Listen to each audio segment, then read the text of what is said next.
Okay, so dual batteries mounted on the RAD Rover, and I'm going to show you what I have done here. So just give me a sec.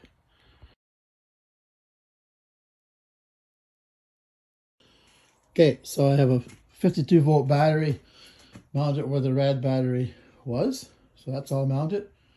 I've got the original battery mounted on the back of my rack.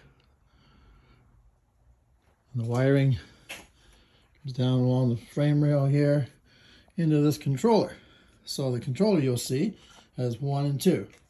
So I put on 1, and it's the 52 volt battery. Go to 0, put it on 2, and it's the original 48 volt battery. I prefer to do it that way rather than in line.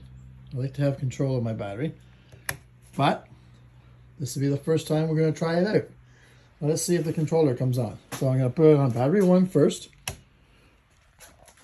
and then we're going to power it up. Hopefully it'll work. Woo, look at that. Awesome.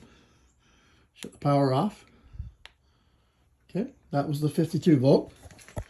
Now we're going to go to the original 48 volt. See if this works. Awesome.